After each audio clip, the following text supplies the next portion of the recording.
नमस्ते बच्चों। आज हम देखने वाले हैं रंग जाति एक ऋतु, एक ऐसी कविता जिसमें परिश्रम और साधना का महत्व बताया हुआ है।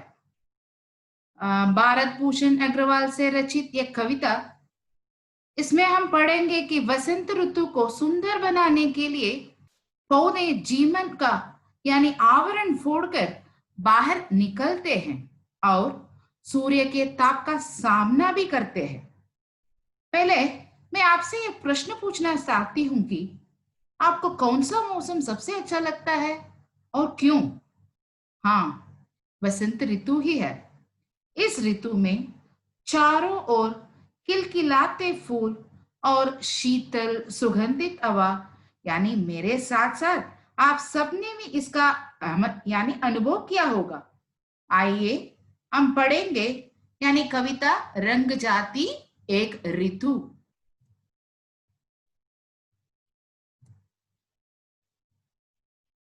पहले हम जानेंगे कवि परिचय। कवि के बारे में कुछ बताना चाहती हूँ। यानी रंग जाति एक ऋतु कवि है भारत भूषण अग्रवाल। इसका जन्म तो यानी 3 अगस्त 1919 को यानी मथुरा में उत्तर प्रदेश में हुआ था। मथुरा में उत्तर प्रदेश में हुआ था। इनकी प्रमुख कृतियां यानी रचनाएं कवि के बंधन, अनुपस्थित लोग, जो अप्रस्तुत मन, एक उठा हुआ हाथ और उतना व सूरज है। उतना व सूरज है के लिए इन्हें साहित्य अकादमी पुरस्कार से सम्मानित किया गया। यानी उतना व सूरज है इनके लिए उनको साहित्य अकादमी का पुरस्कार मिला है। 23 जून यानी 1975 को इनका स्वर्गवास हो गया। स्वर्गवास यानी निधन हो गया। इनका निधन यानी 23 जून 1975 में हुआ। रंग जाति एक ऋतु, ये तो ऐसी कविता है, इसमें कवि तो वसंत ऋतु का वर्णन करते हुए यह संदेश देता है कवि, परिश्रम और तपस्या का फल तो हमें अवश्य मिलता है। आइए हम पढ़ेंगे कविता रंग जाति एक ऋतु। हंसते खिलखिलाते रंग बिरंगे फूल क्यारी में देखकर जी तृप्त हो गया, नतनों से प्राणों तक खींच गई गंध की लकीर सी, आंखों में हो गई रंगों की बरसात, अनायास कह उठा। अनायास का मतलब यानी बिना प्रयास से, यानी खुद वो बोलता है अपने आप। ओके, तृप्त का मतलब यानी संतुष्ट। तृप्त का मतलब संतुष्ट। हंसते खिलखिलाते रंग बिरंगे फूल क्यारी में देखकर जी तृप्त हो गया। यानी क्यारी में, क्यारी का मतलब है उपवन, यानी उपवन में जो भी फूल है, हंसते खिलखिलाते रंग बिरंगे फूल होता है ना, उसे देखकर जी का मन, जी का मन यानी कवि का मन तो इतना संतुष्ट हो गया, नथुनों से प्राणों तक खींच गई। यानी नथुन, नथुन का मतलब यानी नाक है। प्राणों, प्राणों का मतलब अपनी आत्मा तक, यानी नाक से अपने आत्मा तक खींच लेता है वो क्या है, रंग, और उसका सुगंध भी। गंध की लकीर सी, यानी गंध का मतलब सुगंध, यानी खिलखिलाते फूल से जो भी सुगंध आता है वो तो क्या करता है, कवि का नतनों से प्राणों तक खींच लेता है। आंखों में हो गई रंगों की बरसात। यहाँ पे कवि कहते हैं कि वो खिलखिलाते फूल देखकर इनकी आंखों में रंगों की बरसात तो हो गई है, इसलिए उन्होंने खुद कहा। क्या कहा, आगे हम देखिए। यानी कवि कहते हैं कि वसंत ऋतु में रंग बिरंगे मुस्कुराते फूल, यानी वहां पे क्यारी में खिला देखकर इनका मन यानी प्रसन्न हो उठा है, और वो सुगंध वहां से जो भी निकलता है वो इनकी नतनों से प्राणों तक, यानी नाक से प्राण तक वो खींच लेता है। और उन्होंने अनायास कहा। क्या कहा, आगे देखिए। वाह, धन्य है वसंत ऋतु, लौटने को पैर जो बढ़ाए, तो क्यारी के कोने में दुख का एक नन्हा फूल अचानक बोल पड़ा, सुनो। यहाँ पे कवि तो वसंत ऋतु का वर्णन करता है। धन्य है वसंत ऋतु। क्यारी में जो भी खिलखिलाते फूलों को देखकर उन्होंने खुद कहा, वाह धन्य है। धन्य का मतलब प्रशंसा का योग्य है, वो प्रशंसा करता है वसंत ऋतु का। यानी उन्होंने यहाँ पे जो भी फूल होता है, क्यारी का मतलब उपवन, कोने का मतलब कार्नर, दुबका यानी एक छोटा सा नन्हा फूल अचानक बोल पड़ा, सुनो। क्यारी में एक छोटा सा फूल होता है, वो तो कवि से कुछ कहना चाहता है। सुनो कवि जी, यहाँ पे सुनिए।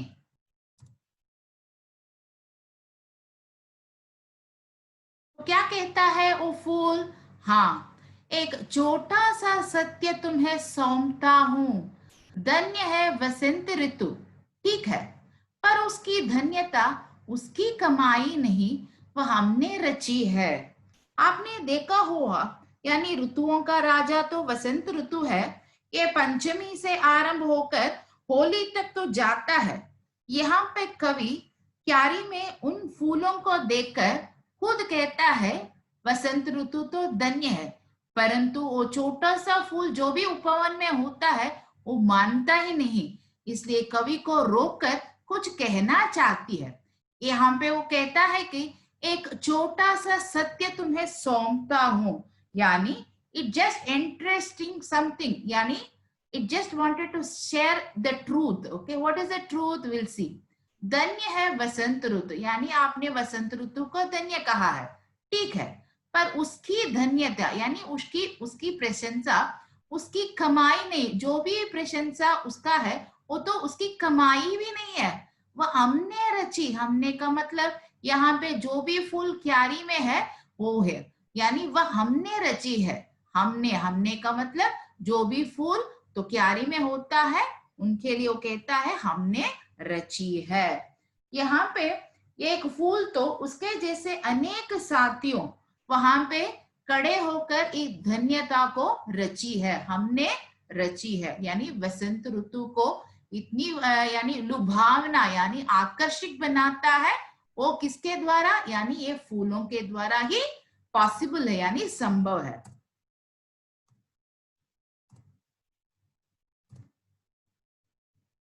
यानी मैंने, मुझ जैसे मेरे अनगिनत साथियों ने, अनगिनत का मतलब यानी अनकाउंटेबल। यहाँ पे क्यारी में जो भी फूल खिलते हैं यानी खिले हुए हैं, इन यानी मेरे साथी है। एक फूल तो कवि से कुछ बोलना चाहता है ना, कुछ बोलता है ना, वो फूल तो कहता है ये मेरे अनगिनत साथियों ने, जिन्होंने इस क्यारी में अपने अपने ठाव पर, ठाव का मतलब भाव पर, धूप, धूप का मतलब क्या है, यानी हॉट सन, और बरसात का मतलब क्या है, यानी वर्षा है, और जाड़ा का मतलब है विंटर, जाड़ा का मतलब है विंटर, और झेल का मतलब है यानी it just what is that, Frost. Okay, पाला जेल, पाला का मतलब है फ्रॉस्ट, जेल का मतलब है जेल यानी जेलने का भाव है, बैरिंग। ये कहता है कि यहाँ पे धूप, बरसात, सर्दी, सर्दी यानी विंटर, ओके, धूप, बरसात, सर्दी और पाला, ये सबको झेल कर उन्होंने इस जग को महकाया है और सजाया भी है। Because of the flowers which are bloomed there in the garden, because of that only the Vasant Ritu is appreciable, it says. Okay, it is not because of the season. यानी आपने वसंत ऋतु का धन्य कहा, ये तो धन्यता उसकी कमाई नहीं है, यानी मेरे जैसे जो भी अनगिनत साथियों यहाँ पे है उसके द्वारा है। यानी हमने क्या किया, धूप, बरसात, सर्दी और यानी जाड़ा, पाला, ये सबको हमने झेल कर ये जग को सजाया है। यानी सूरज को तपा है पूरी आयु एक पांव पर, पांव का मतलब आप जानते हैं पैर, यानी जो भी स्टेम होता है उसके लिए वो तो कहता है सूरज को तपा है पूरी आयु एक पांव पर, यहाँ पे वसंत ऋतु को यानी श्राय यानी उसकी उत्तम के बारे में तो कवि कहते हैं, श्रेय देने से पहले तो कवि उन फूलों के परिश्रम और यानी जीने की इच्छा जो भी होते हैं उसको यानी देख पाए, जिसके बल पर यानी वो मिट्टी के अंधेरा फाड़ कर सूरज को यानी उनकी तपा को पूरी आयु तक यानी अपने आयु तक अपने साल तक वो क्या करता है, अपने पांव पर सबको झेलता है। तुमने ऋतु का बखाना, बखाना का मतलब वर्णन करना, आपने जो क्या क्या किया है, तुमने ऋतु को बखाना यानी आप तो ऋतु यानी वसंत ऋतु को बकाया है।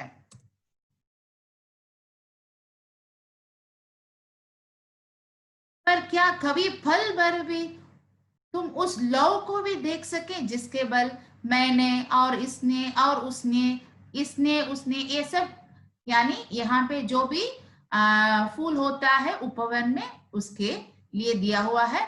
यानी मेरे एक एक साथी ने मिट्टी का अंधेरा फोड़ सूरज से आंखें मिलाई है, उसे यदि जानते तो तुमसे भी रंग जाती एक ऋतु। यहाँ पे विषम परिस्थितियों को भी वो फूल तो सहम किया है। कठोर परिश्रम का परिणाम तो ऑलवेज यानी इसका परिणाम तो सुखद ही होता है। इसलिए यहाँ पे फूल तो कहता है कि तुम उस लव, लव का मतलब क्या, नहीं इच्छा है यानी जीने का इच्छा है, इच्छा को भी आप देख लीजिए जिसके बल पर भी यानी मैंने इसने उसने यानी एक एक मेरे साथी ने क्या किए है, मिट्टी का अंधेरा फोड़कर सूरज को यानी हमने सामना किया है।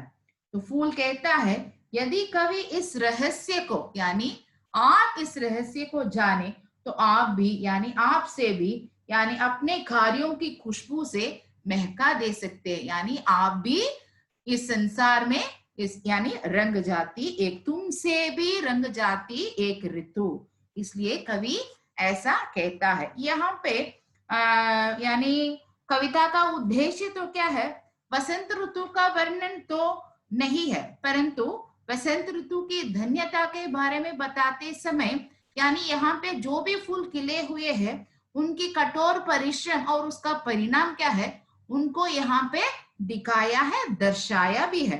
हमें जो भी सुख सुविधाएं मिलती है उन्हें हम तक पहुंचाने में यानी हम तक पहुंच टू रीच अस, हम तक पहुंचाने में न जाने कितने लोगों का, how many of us have struggled to get the result of the hard work. Okay, परिश्रम इनका योगदान भी होता है, हमें उस योगदान को कभी भूलना नहीं चाहिए।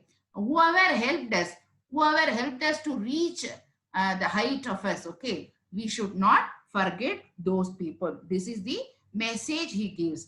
यहाँ पे सफलता पाने के लिए तो हम जो भी प्रयास करते हैं उसमें प्रत्यक्ष यानी अप्रत्यक्ष रूप में तो बहुत लोग हमारी सहायता करते हैं यानी सहायक के रूप में जुड़े भी होते हैं। सो इसलिए तो क्या करना है, किसी भी उपलब्धि जो भी हम प्राप्त करते हैं उसका श्रेय का मतलब यानी उसकी प्रशंसा किसी एक को न देकर, किसी एक को यानी it is not the thing which is earned only because of one person. Okay, so किसी एक को न देकर उसे कार्य से जो भी जुड़े हैं यानी प्रत्येक व्यक्ति को देना चाहिए। And whoever is there, okay, with helped यानी प्रत्यक्ष यानी अप्रत्यक्ष रूप में, that means may be what is that, प्रत्यक्ष, प्रत्यक्ष मतलब आंखों के सामने, अप्रत्यक्ष मतलब यानी छिपा हुआ है। Okay, so whoever helped us we need to what is that, even the prashansa, that is the appreciation should go for them also. So it is not so fair that we are just praising only one person who did that, because we know that we are doing that, but it doesn't mean like that. Okay, and directly or indirectly whoever helped it should go for them also. इसलिए कवि ऐसा कहते हैं। यहाँ पे कवि का उद्देश्य सिर्फ वसंत ऋतु का वर्णन ही नहीं है, परंतु यहाँ पे कठोर परिश्रम और उसकी परिणाम जो भी होता है उसके बारे में यहाँ पे कवि दर्शाया है। सो आप जानते हैं, फिर से हम पढ़ेंगे इस कविता को।